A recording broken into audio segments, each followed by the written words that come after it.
What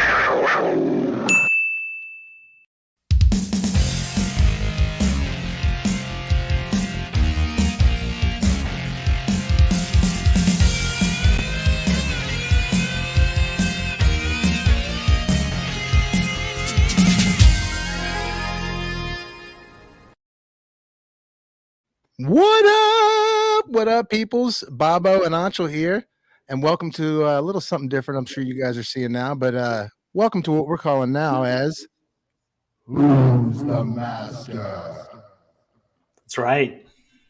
That's right. New podcast, new partnership. We got a new partnership. We got a whole new format coming to the channel, guys. So you're going to start seeing this channel is going to be me and Anshul all the time.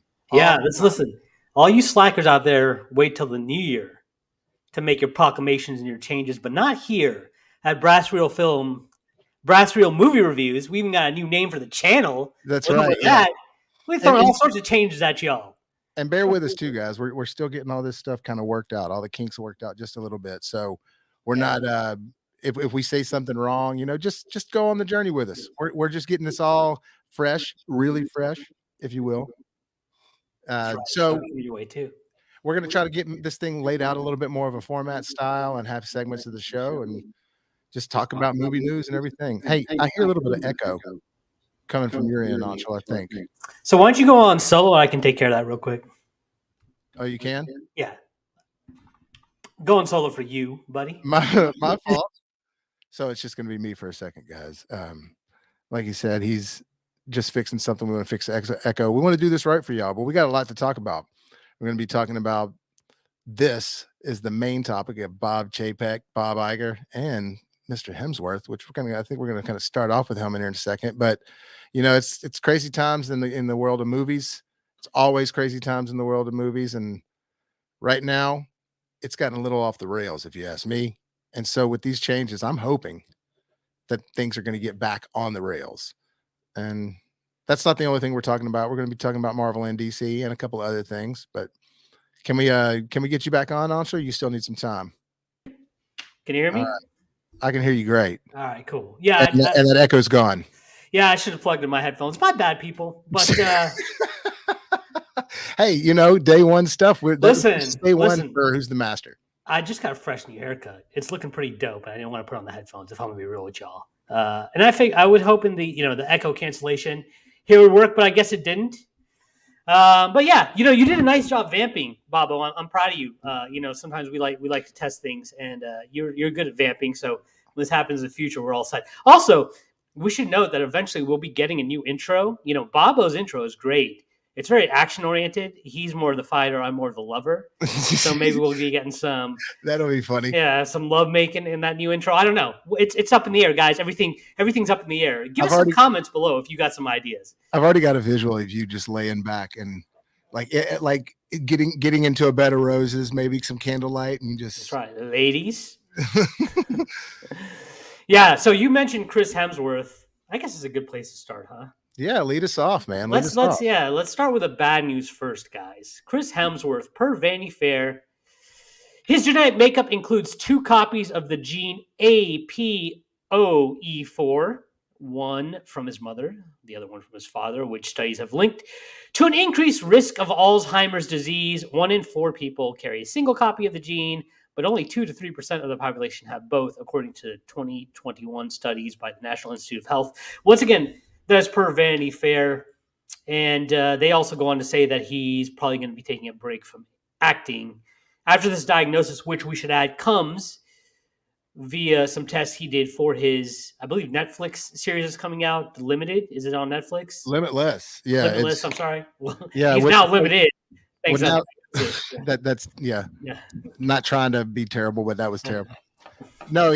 And this is like the 3rd project of something we've had called Limitless. We had a movie, a TV show, and now a reality show. Mm-hmm. But it makes a lot of sense. And I think he even unveils it, like actually an entire episode about it on Limitless, doesn't he? Mm-hmm. About having the gene. So I haven't seen it yet. It's kind of puts a whole damper on the thing. I mean, to be honest, I didn't know if I was going to see it anyway. But now that it's got this bummer news, I'm less inclined to see it. I guess I should because it's part of my job, Well, and there's other cool things about it too, as far as he does it's not the type of show you think it is where he's just pushing the limits all the time. He does do that, but there are some cool situations that he puts himself in. There's one where he's with a bunch of old people and he has this suit on that makes him feel like he has tightened joints and he has to do all the same things that these other actual old people are doing in yoga class and things like that. So I think there's a little bit of fun humor, sort of mythbuster type stuff going on top Mhm. of him like being pushing the limits, and there's some educational aspects to the show. Will he be woke Thor though? That's what I want to know. That's I what don't that's what that's what You mean YouTube like wants to this know. guy? Yeah. Oh man, look at that! Just I don't even know. I don't even want to talk about that movie, but you know, him not being Thor anymore. That's the main thing. Where the two things that I've got out of this, or the three things I've got out of this article that he's been, or not one article. He's kind of come out and done a lot of interviews here recently, but he sort of took a side stab or an inadvertent stab at Taika, saying like, "I'm not gonna really wanting to work with any more mad genius directors." He like literally he said that, and then also him saying that he's think it's time to wrap up Thor. Hmm. Um, and then the Alzheimer's thing. Those three things were just kind of came out in these last few interviews that he's done, which are all three big things. Like he's not happy with Thor: Love and Thunder. He's ready to stop Thor, and also he's got a potential inevitable end to his life as far as the way it's going to end with Alzheimer's. Listen, after that last movie, a lot of us were ready to stop Thor. But with that being said, listen, it's a sad story. I mean, when most of us look at Chris Hemsworth prior to this diagnosis, we just think about how lucky he is. Like this dude's super good looking. He's a famous actor. He's super talented. He's a funny guy. It's not even fair, He's to be. cool. Yeah, it's not even fair to be that cool, funny, and good looking. That's a cheat code, right? Well, now he comes down with his diagnosis, and I guarantee you he traded a lot of that, probably everything except outside his family and his kids, to not have this diagnosis. And Oh, hopefully, it's not, from everything I've read, it's not 100% guarantee he will get Alzheimer's. So, hopefully it ends up working out for him. And yeah, he's not going to be Thor, but hopefully we at least get one movie to kind of give Thor that closure that we want as audiences. well, and he did say, Something with less goats, though, this time. yeah, geez, oh my god, the fact that that's what we remember about that movie more than anything is just says something right away. Yeah. But he did say that he wasn't ready to just like he wants to end Thor with another movie. Like he's not like quitting Thor. He also said he's not sure what they have planned. So I'm sure he is under some sort of contractual agreement. Right. But then this brings up a big question. Is he going to be in Kang Dynasty or Secret War? Or would he maybe not be in it anymore and come back for those for some reason? Do you think he's going to die when he ends another movie? Will he have an exit like that? Or is he just going to go off and peace out? You know what I mean? Well, that's interesting you say that because maybe Kang kills him, or maybe he dies during Secret Wars, or maybe none of the above. I wouldn't know the answer to that. But there's one guy that's going to know the answer to that transition, right? And it's not the guy that was going to know the answer to that as of a week ago, because that guy's been replaced. It always sucks getting fired, okay? But when you get fired by the guy that hired you after he quit to Mm. let you replace him, that's got to really sting. You know, Well, go ahead. Sorry. I was about to say, let's talk about Bob's Burgers, Bobby. Look at it. He's even got a name tag on in this one. Yeah, we got three Bobs in this podcast. We got Chapek, we got Iger, and of course we got Bobo. Yeah, the greatest one of all. So look, isn't it real quick? I just have to say, is it me or does he look like, or no, especially in this picture, is it me or does he look like Hank from Breaking Bad? Oh, yeah, he totally does. Yeah, and he's talking about Breaking Bad. His career just broke bad. But that's the thing about being an executive, folks, is you can get laid off, but you get a nice little golden parachute. I'm somebody that's been laid off quite a bit. There were no parachutes. They just threw me out that plane. Yeah, I still think I still think that he made his money that he was supposed to make as far as even the sign-on bonus, Oh but yeah.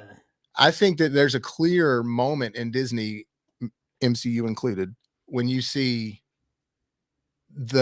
something's different now. You know what I mean? Like Mandalorian, a little bit of that first one, I'm pretty sure Iger was still a part of, and maybe even the second season. But a lot of this newer Star Wars stuff, it's like something's off here. And it's the same thing with Marvel. They seem very commercial and not quality films or TV. And I think that under Iger's watch, Iger understood, hey, I'm not creative, but I know that my job is to hire the creatives. And I know to get creatives, I need to hire people that can recognize creatives. And I just don't think that Chapek was doing that. Well, it's not just that. Let's talk about some of Chapek's bungles, Bob's Bungles instead of Bob's Burgers, right?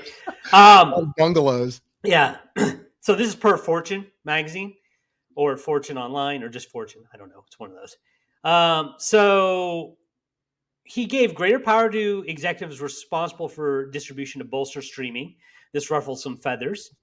There was the Genie Plus debacle, which monetized the once free Fast Pass for the Disney parks. That was a very popular decision. The whole ScarJo debacle, where he called her callous because they screwed her on the release and she was going to lose a lot of money out of it. Of course, I'm talking about the Black Widow release. Right. He fired Peter Rice, the head of Disney TV, and some people thought that was kind of a cold move because the way he fired him was not the usual graceful exit that people give their TV executives. Disney shares sunk 4% the next day. Listen, I used to be a financial advisor. They always kind of try to scare you with these percentage numbers. I believe at that time Disney shares were around $100 a share, so you lost $4 a share. If you have a lot of Disney shares, that could sting for your average run-of-the-mill stockholder. Not a big deal, but still, for Disney to drop, it's a big deal. Then, of course, the big one that he got a lot of heat for, not coming out against the Anti-Gay Marriage Act, which I believe was "Don't Say Yes." He didn't come against that fast enough. I thought it was Uh, Don't Say Gay. Don't say yay. You're right. Okay, I just put "Don't say" in my notes. I forgot the Um, last part. So no, but yeah, by DeSantos. yeah, Mhm. DeSantis. Yeah. So he eventually did come out against it, but not until way later, and not until a lot of public pressure. That's when they finally came out and said, "Listen, we're going to stop donating money to these parties who are for this act." But a lot of people weren't happy with the fact that it took so long to get there. And the earnings have come in way below expectations, and they lost a lot of money via the streaming platform. Now he says, "Hey, listen, we had to market this, and a lot of those losses, a lot of right, is because of marketing." But investors didn't want to hear that, and so they weren't happy with him on that as well. And so all of that leads to Bob Iger coming back and saying, "Hey, listen, I might be interested in coming back." He was actually moonlighting with a few other companies that were trying to recruit him. I And think that he saw though. I think that he saw like, okay, Mhm. I built something great there, and I see what's wrong. Yeah, Um, and Iger, look, everybody loved working for Iger. Everybody said great things about him. As I'm not sure about the overworked CGI artists, but but I'm talking about the run of the mill crew. The actors that get hired, the production team right offhand, the immediate production team. You know what I'm hmm saying? Directors, writers, producers, all those all loved working under his little thing. Ike For the Perlmutter didn't. well, but he they yeah, that's he was the Ike, I think is I wanna say he's at or has something to do with Sony now, maybe. Oh God. And because I know Tom Rothman was a part of Sony, and I think that maybe Tom Rothman's gone, but then you've got Amy Pascal, who's in charge of the whole Spider-Man department of Mm. Sony, and Avi Arad, which there's one channel that I watch sometimes. They call him Crazy Uncle Ari or Crazy Uncle Avi. Uh, The guy that gave us the greatest Spider-Man cartoon of all time is now the reason that franchise sucks out of anybody else's hands except for Marvel. you're saying Avi? Yeah, Avi is the Yeah. guy behind that '90s Spider-Man cartoon that a Oh, lot and of us Avi grew up was with. the guy behind the first 2 Spider-Man movies that we love, but Mhm. he was also behind the 3rd one. Yeah, and then the rest of the trash that came after. I just think sometimes people get too big for their britches and don't know what they think they know, but I do think that as his place as a CEO, Iger knows how to run a company like this. I think he understands what it means to still get to the kids and have that brand of Disney, but I also think he understands what it means to because look, let's face it, at its core, and yes, the parks are a big thing that Disney makes money off of. So COVID, that's kind of like a president coming into a situation that's like a terrible country, everything's out of whack, and the president has to come in and spend his entire term just rebuilding. You know what I mean? And this is kind of the same situation with you could claim for Chapek. Like he got thrown in right when the virus was hitting. Yep. So the parks were going downhill, all that stuff. So you can throw that card out there. But what you were saying about the Black Widow stuff, and there's just the whole thing with the don't say gay thing. It just Mhm. I'm not sure that he understands, and not to quote Adam Caldy from Blue Goose, but I don't think that he Shout maybe out to Adam. I don't think he fully understands what it means to bleed true Disney blue. You know what I'm saying? And I think Iger got that. I think he Listen, understood man, what the company was about as a whole. you're right. Like he might have gotten the shaft, yo. And here's the thing: he as the guy going out, he's the good one that's going to be blamed for all the bad decisions, all the bad movies. We don't know. We don't know if he had anything to do with that. He might have kept the same people in charge, relatively speaking, as far as Marvel is concerned. And they've been making some bad choices, but he's a fall guy. But yo, that comes with a position, you know. But I also think that Iger was one of those guys as well in his position, like we were talking the other day about like Casada. He had the power to be like, okay, like I think if he would have been in control when Taika was making Thor Love and Thunder, he might have been like, hey, let's get the reins in on this just a little bit, Taika. I see what Yeah, you're going for, but let's rein this in a little. And I Taika think won all the jokes, and Bob might have come in there and said, "Hey, let's try a little bit to be a little bit something else sometimes too." But once again, that's all speculation, man. We don't know. But we don't know fully. But you know what? I think all of us have been dissatisfied with this phase, and so we Yeah. always want some reason for optimism. Wakanda is the best thing we've got out of this phase for sure. Yeah, I mean, Spider-Man: No Way Home. I love Spider-Man No Way Home. It's the second best thing. Now, wait, hang on though. I still liked Eternals and Shang-Chi. Those were good, Shang-Chi was good, but they're but overshadowed Shang-Chi by all the felt bad more like stuff. a Phase One movie. It did. It felt that, and that's what worked about it. It felt old school like that, you know? Mm-hmm. Oh, we got one of our boys, Derpy, in here with a comment. Let me see. He tunes in a lot. Thanks for joining, Derpy. So with Iger back, will Kevin Feige actually be in charge again? And will Marvel make good movies again? Phase 4 was very me. And except No Way Home, Wakanda Forever, everything was a cringe. We were literally just saying that. Obviously, you heard us, but um, I do think that. Hang on a second. Let me get this off of there. Sorry. I do think that Eternals and Shang-Chi were good. Black Widow wasn't bad. It just was too late. Black Widow was great until they turned to Mission Impossible. Then I was like, "What the hell is going on here?" I didn't mind I didn't mind the James Bond as spy part of it, but yeah, at the end when it was just like doing so many for me, I thought that the uh air flying through the air, no parachute scene where they're skydiving, that was kind of like, I just don't know The about whole listen, man. We don't need you to have masks anymore. All right, Mission Impossible did that. Let's just stop with the Oh, they mask. definitely did rip off Yeah, straight up mass thing. but up until then, it was like a good, funny, like movie about a very dysfunctional family Oh, that David also Harbour happened and to all them be were great. happened to be ass kickers, and Florence. like David Harbour, for a lot of the anti woke crowd, David Harbour he was an imbecile as the main male character, but he did such a great job and he delivered his lines so well. You didn't care, it fit in the movie, it fit with the tone of it. He's just entertaining to watch Yeah, on he's screen. great, but the movie itself, up until then, I was like, I'm really enjoying this movie. And then all of a sudden, when they put on those masks and it turns into Mission Impossible, it completely changes the tone. And it's like, what are we? This is a terrible third act for what was a great movie for a lady, a talented actress who would deserve to have this movie made a lot earlier. And that's probably the one thing you could say in his defense is this should have come out in Phase 2, and we would have been perfectly happy with it in Phase 2. Yeah, But it we didn't. would have been. That's on Ike. It's on Ikey boy. Oh, and this is another one, and you're right about this. WandaVision and Loki and Hawkeye for the shows, everything else was meh. Yeah, I mean, those are the best of the Disney Plus shows for sure. I will say this. Even though it might not be your choice of character, or you might not be someone who would read it, as far as quality of show and story and actually enjoying the entire production as a whole. She-Hulk. Miss Just Marvel. kidding, guys. Yeah, very much just kidding on She-Hulk. But Miss Marvel was actually really entertaining. I found haven't myself watched wanting it. to watch the next episode, and then that was which it was back to back with Moon Knight. Moon Knight to me was such a letdown that Miss Marvel was kind of a breath of fresh air. But as far as the main core ish characters that we know, those three you named, WandaVision, Loki, and Hawkeye, WandaVision being the best, in my opinion. Right, we all know the last I episode liked Loki, dive with, man. but Loki was my favorite.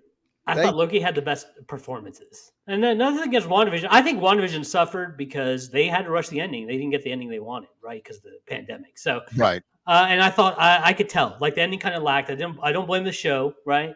Acted God and everything, Which, by the way, but you heard that the Vision's getting his own show, it's about time.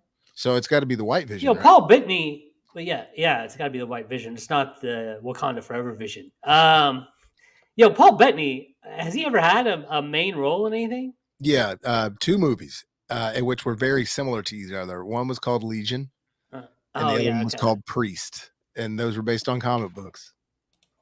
yeah. But those were under the radar films.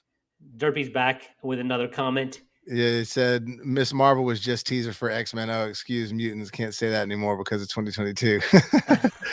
Yeah, I mean there was a teaser for that as well, but I honestly enjoyed the entire show. Yo, I that's a found myself good enjoying it. question, Derpy. Hey, man, we are on different times. You know, we got like 85 different genders. And so is mutants? Is that still a politically correct term? Can we say mutants? Well, they I think that they used it in. Did they say mutant Should we or? say gene diverse?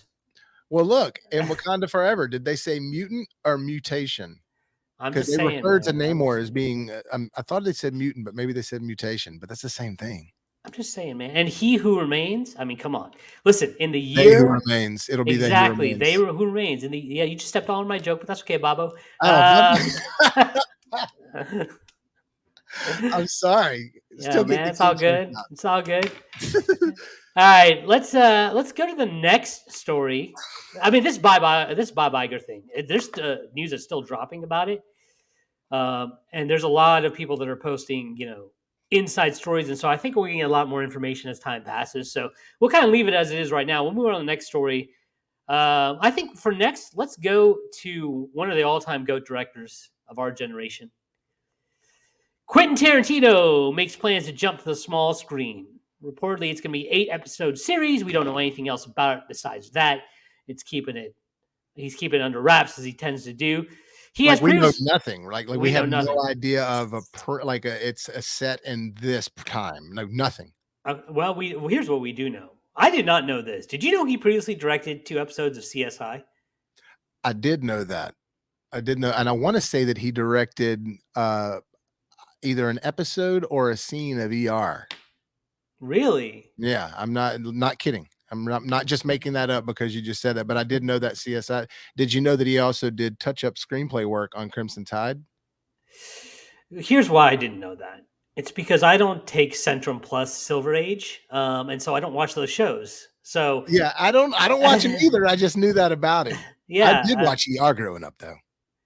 Oh yeah. George Clooney, man, he was a dreamboat back in the day. Yeah, it's him and Noah Wyle. Yeah. Who would have thought? Like when that guy came on the screen, who would have thought he would have been a huge movie star? Oh no, I don't. He was like, I remember him on episodes of Family Ties. He looked like an uncle, Yeah. and he also, and I remember him Family Ties as well, but he was also in a bunch of random horror movies. He was in a movie called Return of the Killer Tomatoes. Oh yeah. He was B movie sitcom guy, and then Yeah. ER happened, and they tried to put him in a movie, and you were like, seriously, this guy's gonna cross over. He named Bruce Willis for Moonlighting. Come on, people. And then And he you know becomes what? like one of the most Yeah. influential / powerful guys in Hollywood. With And look, a dating profile for the ages. oh yeah, him and Leo. Yeah. But I will say this, man. When I saw him in Dusk Till Dawn, that's when I was like, oh, I see it. He's a star. Yeah, for sure. What an underrated movie. Although we probably got to do rewatch on that because probably not as good the second time around. Oh, it is. Is it? Oh, it is. It's still good. Also, this might not be the only time he's directing small screen. He's interested in helming 2 episodes of Justified when it returns. Yeah, apparently he loves that show. Yeah, he's all about that show. Yeah, so I think that's honestly that him doing NCIS doesn't make any sense to me, or NCI, whatever it was, but Justified, that makes total sense for him to be directing that. What are they going to call that? That's a modern day Western. Yeah, what are they going to call it? Rejustified? Totally justified again? Justification. Yeah. Rejustification? Yeah, I don't know. I'm surprised they're bringing it back. It was a cool show, but I mean, it was kind of along the lines of like, and I bet you it's coming back because Yellowstone's gotten so big. Because Yellowstone is good and it's fun and there's awesome moments, but it also is very much more like a more R-rated version of Dallas. Yeah. I mean, it is. It's a little less soap opera. Gotta be honest, I didn't watch it, man. I listen, brass reelers. I like Yellowstone. I'm not dogging on it, but it is what it is. You Yeah, know, listen, this is one thing you'll learn about me. I'm out on network TV. I am you so are. out on That's network right. TV. It's gotta be. I gotta have pay for the service to be But, but interested in these days watching they it but these these days. days they show them on so many different platforms now after they've aired on whatever network. Like Mhm. Hulu mainly airs almost everything. They don't Yeah, they don't have most if it's on Paramount though, they don't. It's weird. listen, all you streaming services, you'll never hear me say anything bad about you because I want you to sponsor our videos. So Hulu's awesome. Hulu Live Sports Plus Plus is awesome. So feel free to send some money our way, Hulu. Hell yeah, Hulu. Send that money. If I shall. Yeah. We love Hulu. Derpy just said this, and I don't know if you said you're not network TV, so you hadn't watched it, but how is Mhm. the Quantum Leap? Um, I'll say this.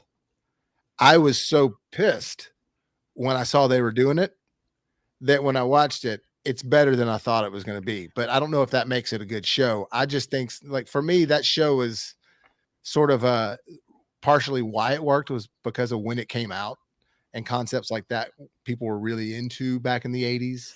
Well, And I that will say, I'm sorry, I didn't. I thought you were done, but no, I just was going to say, I don't think that it's a concept that really holds its merit like it did back then. It's just we're in a more of an updated type. I don't know, but it's better than I thought it was going to be, and it did get updated for the second half of the season. So they greenlit it for a whatever 6-8 episodes, and it did just get greenlit for that second full season now. so who plays Sam Beckett? He's actually the guy. For some reason, I'm drawing a blank. He looks kind of like Randall Park a little bit, but it's not him. And They don't all look the same, Bobo. But no, I want to no. But this guy, if you saw him, you'd be like, oh yeah, him and Randall Park do have similarities. yeah, He was Raymond in Lee. So I want to. So the reason I brought this up is because I haven't watched it yet, but I do want to give shout outs to my continental brother from another mother. We both represent Asia. What up, Randall Lee? nice, yeah. So I wish you all the best. I probably will not be watching the show because it's on network TV and you didn't charge me for it, and therefore I'm just gonna automatically assume it sucks. But you know what? The ending of the original series sucked. Sam never gets to make home. What kind of crap is that, dude? Sad. Yeah, and I heard that they may address that and give Sam Beckett a nice little ending. And so I'm going to hope for that. And then, if it's good, you're going to have Bobo review it for you. Maybe you'll get me to review it. I don't know. Hey, put in the comments if you think I should review it. All right. And then I'll Well, review it. that'd be a tough one to review though, just because again, it is TV at the end of the day. One of the things that excuse me, it's network TV. Mhm. So there are certain things like Yellowstone, that's not necessarily network TV because that's on a different channel. That's on like stuff that's not the main four networks like NBC, ABC, Fox, and CBS. Yeah, I see them horny bots right there. Yeah, I was about to say, Yeah. yo, welcome, bots. What up, bots? It's inevitable. It's just gonna happen. Yeah. But I don't put Yellowstone in the same category as I do like Law and Order and NCIS and the Quantum Leap and all that because those were literally made for the primetime slots. Yellowstone and all that, they can curse, they can do whatever because they're not on the network television. Even though they're on the Paramount Plus channel, it's just like Hulu shows and straight to or AMC with Breaking Bad. After a certain time, they could do whatever they wanted. So I don't So put them in the same category. interesting about Yellowstone, and we'll move on here in a little bit. But I want to ask you this: Do you think that a lot of these actors that have now maybe exited the prime of their career, a la Kevin Costner, who would normally be on the back burner, are going to start going towards these TV projects to get some extra checks, keep getting the checks, as Jalen Rose would say? Well, now I think you get sort of uh, more exposure this way because you have more prolonged exposure. If you're on these shows, you're not just a movie that's in a weekend and then after about 3 or 4 weeks, people stop talking about it. These shows, even if you didn't watch them when they were coming out, people are maybe I just watched Yellowstone on so and so, so and so, and so I feel like it not only gives them a better work schedule, they can be with their family more and stuff like that, but actually do get more exposure. Yeah, I agree. And listen, I'm all for long form storytelling. It's weird. Sometimes you watch a show and you're like, you know what, this would work better as a movie. And then sometimes you watch a movie like Slumberland. Check out our review on BrassReel Movie Reviews.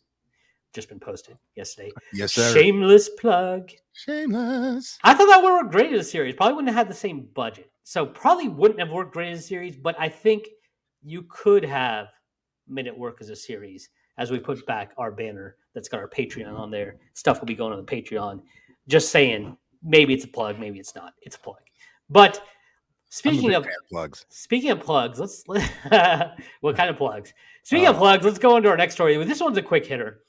Per Variety, the director of Lovecraft and White Boy Rick is going to be directing the Blade sequel. And his name is, I believe it's Yan Demange. I may be saying that wrong. And I didn't get a picture of that from you, did I? Yes, you did. Oh, never mind. It's right here. My Yeah, fault. there he is. My That's fault. My fault. There's homeboy Yan. Yo, Yan. No, it was somebody else to begin with, though, right? Well, listen, this movie was supposed to be coming out next year, and it got pushed back because they barely had a script done. Yeah, remember back when they announced that they were going to be doing a Blade movie last decade? Yeah. I think they announced it on Phase 2, and they announced it for Phase 4, and it ain't going to be part of Phase 4, homies. Oh, no. Phase 3, they announced for Phase 5. It's not going to be a part of Phase 5. Mahershala Ali is a busy man, so hopefully he sticks us out. It sounds like he's really committed to this project. Sounds like he's a big fan of Blade. Hey, Blade does not get enough respect for being the true movie that kicked off the comic book. I agree. Comic book run that we had of greatness. The problem is people didn't know that it was, because it was successful. People didn't know it was a comic book character. Yeah. The casuals didn't. X-Men, everybody knew that. X-Men. That's comic. But people saw Blade and they were like, this a badass vampire movie. And you and me were over there being like, did you know it's a Marvel comic book? Yeah, exactly. Yeah. I mean, the other comic book live adaptations we had at that point that were good were like Road to Perdition, you know? Yeah, and, right. They were more graphic novel adaptations, not actual comic book characters. Yeah. So definitely kicked off this era of nerddom that may have gotten a little too big for its britches, but has still given us a lot of gold. So it'll be interesting to see what old Yen and Mahershala are able to pull off. I like Mahershala Ali, and I think that obviously just if you just show someone a picture of him, you're like, oh, well, of course he's playing Blade. You know what I mean? He looks exactly like you would think the character does, and much more so from the comics than, the Wesley Snipes iteration, which was a fine and a good iteration for what it was. But, I feel like that they're going to do more of the comic accurate look. And what I'm worried about is that motherfuckers be trying to skate uphill. I skate uphill. they're gonna introduce an MCU Blade. And what worked about the original Blade movie and the franchise itself is that it was a dark real world Blade in sort of a horror setting. And it was horror action comic book movie. And I'm just worried that they're going to be very light on the horror part of it. You don't want to see Blade Wakanda? Imagine that, dude. Our Blade on the Rainbow Road. Yeah, Blade with those goats. Maybe Blade will kill those goats for us and get some justice for those of us that had to watch that movie. You know what I'm saying, though? Like, I'm just worried it's not going to have enough of that. Now, look, they did Werewolf by Night. That was cool. Yeah, that was a good show. Did you do a review on that? No, we should do one on that just because it's actually something good on Disney Plus that's come out that's worth even recommending to somebody. Yeah, but it's also using a form of nostalgia to make it good. Well, that's fine. Hey, listen, people bitch about nostalgia bait. If it makes you feel good, it makes you feel good. I agree, man. When it works, it works, right? It works. So yeah, I'm all about that. I'm not ashamed to say that I like some girl pop. I like girl pop songs sometimes. They work. All right, guys, that was it for today's stream. And I had to take the easy joke there. Speaking of taking it easy and then taking an L, that's a horrible transition, but let's move on to our next story. Black Adam, the sequel may be in jeopardy peeps. Not doing so hot, huh? Yeah, no, it started out kind of hot, but it's a Dwayne the Rock Johnson movie, so those movies always have big openings, but they don't always last. They're sometimes fast and furious in their box office openings. Dun-dun-dun-s. Oh, wait a minute. So it's unlikely to turn a profit. So far, it's earned 350 million, and people, I guess, are estimating that's not going to earn much more than that. The budget was 195 million. It would need to haul in over 400 million to warrant a sequel. It's worldwide. Um, yeah, you and I went and saw that movie together, and you know what? It's far from a perfect movie. It's got I some things they enjoyed could it do though. better, but yeah, yeah, it was I fun. mean, and look, in my review that I did of it, I didn't say any that it was a bad movie. I had some nitpicks with it. I had Mhm. things that I wish it wouldn't have been in these spots, but as a whole, thought it was very entertaining. But my main thing about it was it's just too late. It came out in a world where it's just so like, okay, another comic book movie. Yeah, yeah, and listen, I don't know if you're going to do this for this video, but just in case, you can check out that Adam movie review here, or maybe here, wherever he decides to put it if he puts it somewhere. Uh, I should, but I should have had that pulled up, but I don't have it. yeah, well, we can't do it. I don't think we can do it here, but maybe in the post. In the Oh, post. I mean, I can do it. I just got to, just got to go to a couple things to make it work. But here's the thing, man. We gonna get Black Adam versus Superman. Well, that's the thing. Hey, Listen, this is, there it is. Black Adam review. Check it out on the channel, guys. Here you go. Okay. yeah. Anyways, Listen, I was looking forward to watching Black Adam kick some white colonizer ass. You know what I'm so maybe, saying? well, okay. So here's the deal. Will he just be in other films? Well, they may not do another Black Adam movie. Will he just now be in other films? Will he be part of the MCU family? The Will he, DCEU. the DCU, sorry, DCEU family. Will Dom come in? Will they just have a Dom come in and be part of the family too? I don't know, guys. All I know It's for is family. that was probably the part of the movie that got the most hype was the post credit scene. Because listen, man, Dwayne was on all the steroids for that role. He looked jacked. You know, he's the most physically imposing superhero we've probably had. Well, what's funny is that I don't know if you've seen him in the Jumanji sequel, but he's bigger in that than he is here. But he was like so big that he couldn't even put his arms down. They told him that he had to actually tone it down just a tad so this Black Adam suit won't look so stupid. Apparently, he didn't like the suit either. Why? I don't know. Hey, let me get real quick. Derpy said he supports Marvel, but most of DC, and he didn't even watch Black Adam, and don't plan on watching it. It was all filmed with big names for a cash grab. Well, listen, Derpy. That's comic book movies these days. They're all cash. The only reason these movies are even coming out is because they realize they can make some money off them. And it's all about the money at the end of the day. Money runs the world. Cash rules everything around me.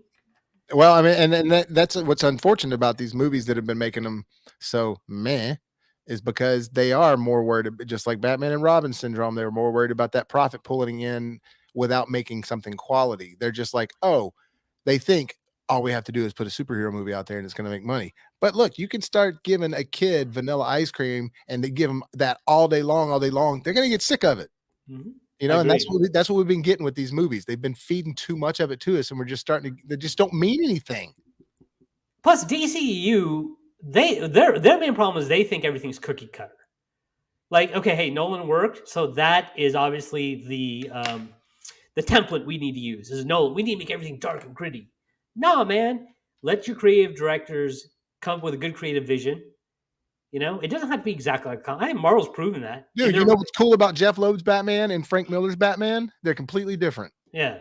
So let somebody like I'd much rather them do what they're doing with Matt Reeves and Robert Pattinson. First off, it's not my favorite representation, but it's still a great movie, and they still did something that was a little different. If they keep switching gears, those breaks, Bobo. Great movie. It was all right. No, it was meh. It was when I mean really I mean it's really well made as far as production value is concerned. It's not my favorite representation of Batman at all. It's not what I prefer. Listen, it's not that I hated the movie. It's just I liked it better the first time it came out, when it was called Seven. No, I said that. I said, and that's the thing. If they would have had elements of that, it would have been fine. But there's way more components to Batman than just this detective noir thing that they made the entire movie. Yeah. No, I'm with you. What I'm saying is though, but I'd rather them take a risk with that. And they still made a movie that they tried to engage you. The problem with this movie is they didn't do enough of the bombastic superhero stuff. They made it too just like here's a crime story with a guy in a bat suit that also hangs out with the cops all day long. That That's was supposed another to be the different world's side. greatest detective, but he ain't smart enough to know that he should walk away when a bomb's about to go off and gets blown up in the face. That's where you take me out of the movie, when you just do dumb shit like that, you know? Well, some could claim that he was willing to just die, but look, getting off on that, I don't look. I'm not defending that movie. It's not my favorite. I hope that they do something different for the sequel of it. What I'm saying is that I don't feel. I feel like for the first time that they were not for the first time because they did it with Joker as well. But they weren't just trying to do what you were saying earlier. It's like, oh, Nolan did this. That's what we got to do. I feel like that they were actually trying to be like, okay, Matt, do your thing. But he also, what Taika did with Love and Thunder, went too far with it. Matt Reeves went too far with that noir shit, you know? Yeah, man. Like I said, Seven was better. Seven was a better version of the movie. I mean, even the bad. Hey, Paul Dano, great Well, it was performance. short, you Paul know? Dano, great performance. But there's two villainous performances in Seven that are better than his villain. It's Kevin Spacey's villain, and then real life Kevin Spacey is much more of a villain than Paul Dano's Riddler. So Man, like have you Seven seen beats it those twice. videos he does during around the holidays? Yeah, listen, real life Kevin Spacey is the supervillain of our well, actually Harvey Weinstein, but Kevin Spacey's like his right hand man. You're right. Yeah, They're on the same. They're yeah. on the same like altar. Just one's on a higher throne. Derpy's got some more good comments for us. Um, If I were to make a Batman film, it would be basically live action Arkham Asylum game with Deathstroke, not Joker and Robin, but Batman. Robin by Batman's side, but hey, it could happen with James Gunn. all right, listen, we're getting off topic here, but that's fine because this is not movie news. It's Who's the Master podcast, and this is Bobo and I. Our friendship was formed around comics. Bobo is the biggest Batman fan you know. His wedding cake was a Batman wedding cake. It was. It sure was. Well, not my full like. There was a regular wedding cake, but then my groom's cake was literally the bat symbol. Yeah, yeah. Listen, Bobo and I went and saw The Dark Knight together with like 20 people. It It was was so epic. packed. This is before you could reserve seats, so we didn't get to watch in the same theater. We all went to the theater together, didn't get to watch together. But our friendship was formed around Batman. Batman is the most broken comic book character around. They have ruined this character. Oh, and because they think just keep going with it, just keep going with it, just make more Batman. Oh, we got to do, dude. I'd be fine if we didn't have a Batman movie for another 10 years because I want the movie and the story of that character to mean something. I want to miss him. All right, listen, comic book fans, I want you to listen to me very carefully. Okay, I'm about to drop some knowledge on you, like I'm LeVar Burton, and this is Reading Rainbow. Okay, all right. Batman doesn't have to be the best at everything. That's the most boring character ever. Why is he the smartest? Why has he got to be the best fighter, the best martial artist? Do you know how dumb that sounds now that we have UFC and we understand that most Kung Fu is BS? Sorry, guys. It is. He's got to be the best scientist. He's got to be super great at everything. And you know what that means? That means that when we're reading a Batman story, there are no stakes. There's no tension, right? Because Batman can't be threatened physically. Batman can't be threatened mentally. If it falls into a trap, well, it's because he wanted to fall into a trap. If they write this guy so he can take on Superman. Are you kidding me? Are But you kidding me? so With Batman with enough prep time can be shut up. Superman can fly up in the sun and use his X-ray vision and melt Batman's face off whenever he walks out of his Batcave. Okay, But remember, I'm not but he trying to hear says that noise. I'm but he not trying said to hear it. if I wanted you dead, you'd already be, or if I wanted to kill you, you'd already be dead. Remember? Yeah. But in the comic books, the fact that they even write these guys to fight is the dumbest thing ever. So you don't like Dark Knight Returns? I do like Dark Knight Returns. I hate the sequel. You've heard that the Dark Knight Strikes Again? Oh my Yeah, God, I don't like that one biggest either. piece of crap ever. But yeah, But that story they fight in Dark Knight Returns. But yeah, okay. Listen, that's a fine fight. That's great and everything. That Superman was obviously a little bit depowered. Okay, here's all I'm gonna say. It's not even about Batman versus Superman. It's like, listen, just write Batman to where he's good. He's a good detective. I think that should be his strongest suit. He's a smart guy. He doesn't have to be the smartest guy. Riddler should be smarter than him. Therefore, Riddler is a threat, right? Yes, and Bane should be able to kick his ass. Therefore, Bane is a threat. right. Therefore, there's real tension when he gets up against these guys. If he's supposed to be the greatest martial artist and he can't go toe to toe with Bane, and he can go toe to toe with Bane, and all he needs is Venom, or unless he's got Venom, he can't beat him in a fight. If he's smarter than the Riddler every time, then when he goes up against these guys, there's no threat to the reader, and therefore there's no tension, and therefore the story sucks. But You know, but I do think that's that why they overuse the Joker, because he's the only way, the only thing they're willing to give a villain is there's one guy that's crazier than Batman. Batman will never be crazier than the Joker, and therefore the only tension when there's a story with a villain is a Joker. So we got to use a Joker for every story. which is why the end of the Killing Joke is so funny with the him laughing because Batman's like on the verge of losing it, Yeah, and it's much better done in the comics than it is in the animated movie. But they still did a decent enough job of it.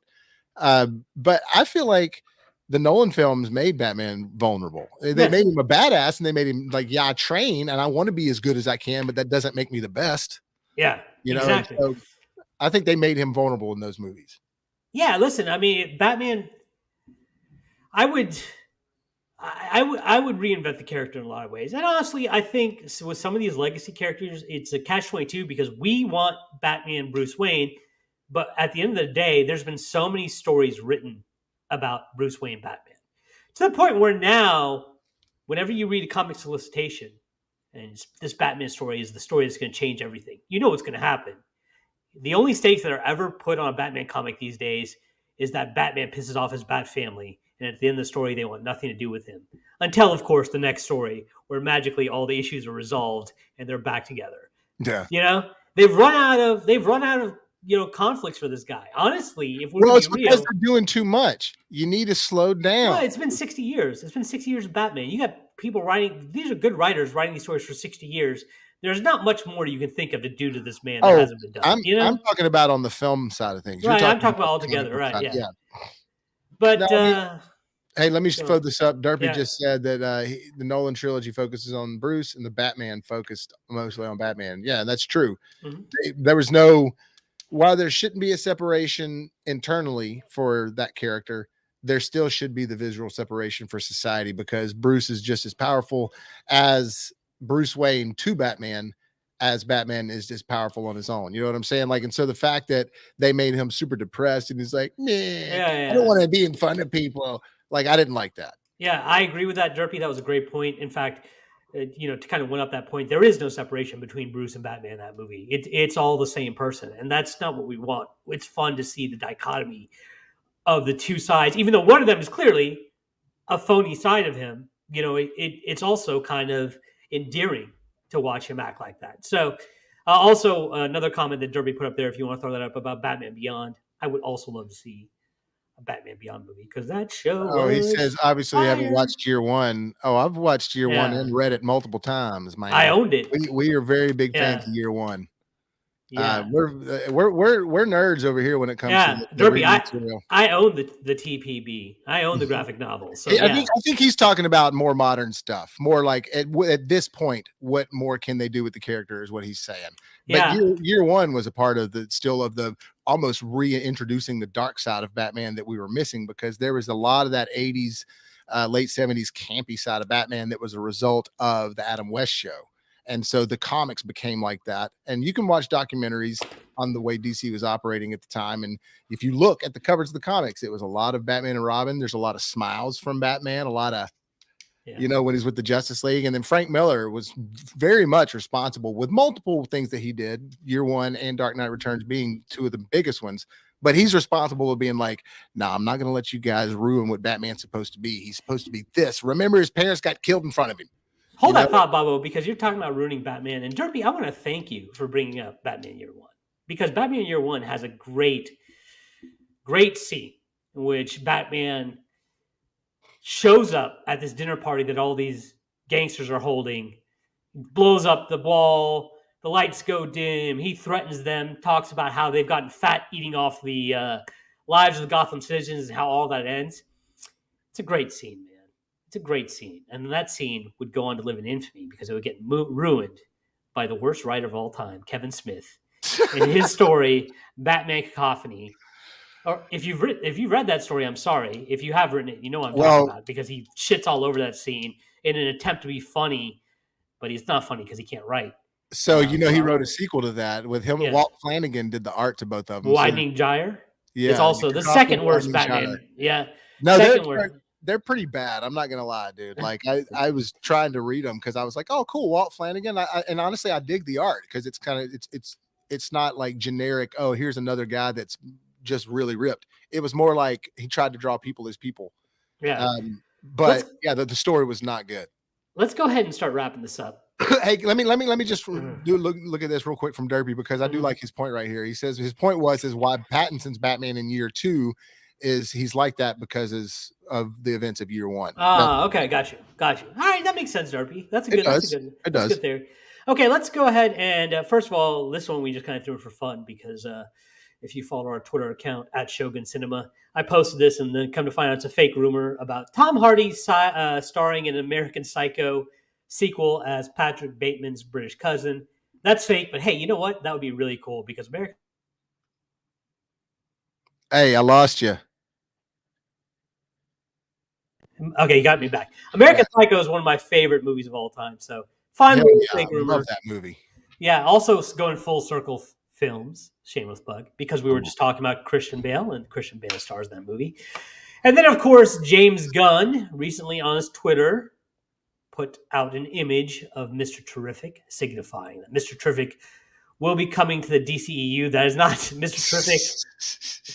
That's Modak. That's what. I know, sorry.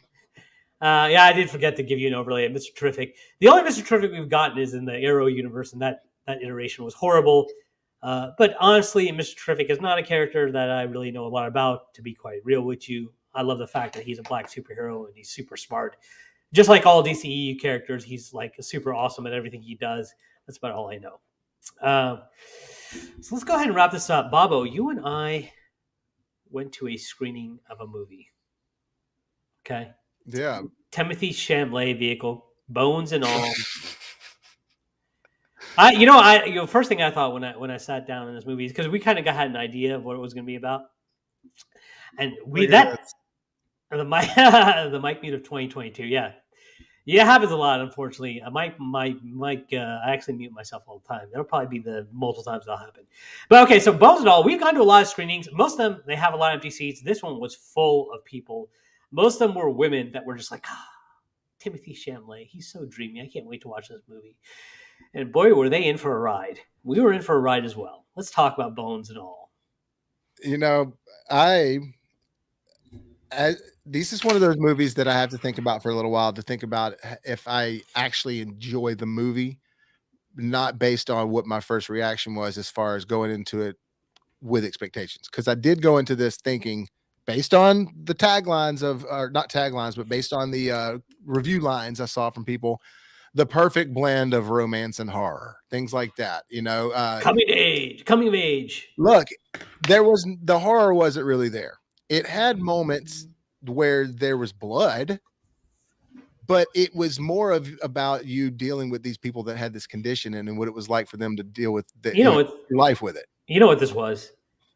This was a horror movie for movie critics. That's why it sucked. It was because it wasn't a horror movie. It was about some terrible things, maybe. But I mean, there was even the moment where you thought it was like where the mom jumps out and like, with the no hands is like, yeah, but nobody's going to know about that. That immediately turned into an emotional moment. Yeah. And so it's like, all right. I mean, so was it a good and cool and cool thing to watch? Yes. But this is not the type of movie I like to go see at the theater. This is one I like to watch at the house. There's no benefit from now. Look, I do think that everything in the theater isn't more enjoyable just because it is, but I do think that there are benefits off of certain movies to see in the theater, whereas this is one that I could have just not made the trip for. So prior to YouTube and modern media, we all used to read the papers to get our movie critiques, right? And movie critics, the reason I have a problem with traditional movie critics is the reason I have a problem with this movie. They're not authentic people. They're inauthentic, right? They want to tell you that they're more cultured than they are. That's why every movie they like has got to be a period piece with freaking costumes. Or a jargon piece. Yeah. Or some sort of coming of age story. Or if it's a coming of age story with costumes, well, then it's going to be Oscar bait, right?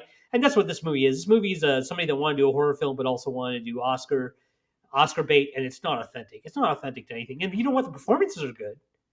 Sully.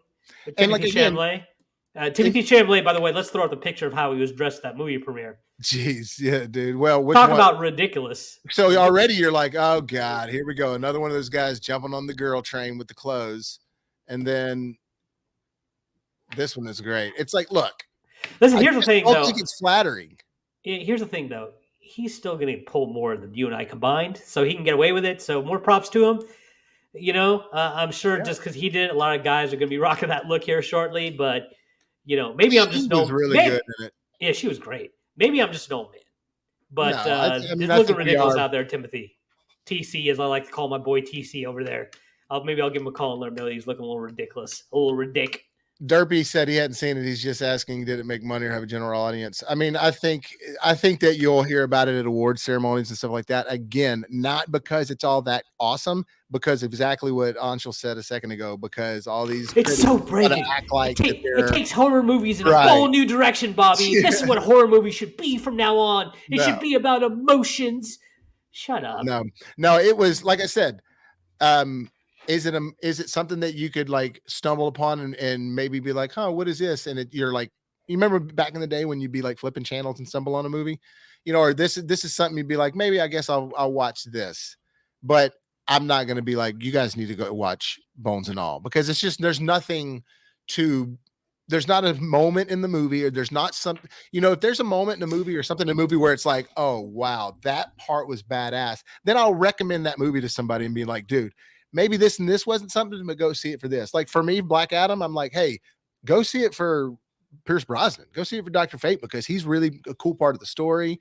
But this one, there's no reason for me to tell people to go see it. So I brought up this term before on a podcast with us. I think a live stream, talking about a movie, Chekhov's gun. Okay. We have another Chekhov's gun moment here. Chekhov's gun, for those of you that don't know, it's a whole play term, basically a play by Chekhov in which he had a large gun set on a fireplace. It was a large set piece. And so that let the audience know that eventually that gun was going to be used for the final act. Okay. And that has now become a tenet of filmmaking, Chekhov's gun. All good filmmakers use that tenet. Okay. We had one of those moments in this movie where they dropped the ball and didn't use it. So we have a term in this movie that's actually the title term of this movie, Bones and All. We hear that term mentioned once, and they make it seem like it's going to mean something. Oh, I was so hoping that we were going to see some sort of thing based on that term. We don't hear it again until the very end of the movie. And spoiler alert, it doesn't mean jack as far as the movie is concerned. We don't see it play out. Okay, that's a classic case of misusing Chekhov's gun. That's just bad film and story writing 101. You don't do that. Yeah. And so, should you watch this movie? No, it's a waste of your time. It's a waste of your time. If you're a Timothy Chalamet fan, go watch the movie for Timothy Chalamet. Okay? He's still great. He's still great in the movie. Other than that, I can give you no justifications for watching this movie. It is trash. Yeah, I'm not going to go so far as say it's trash, but I'm also a lot more of a forgiving guy than Anshul. I don't want to watch it again. I'm not going to buy it. I'm not going to add it to the collection.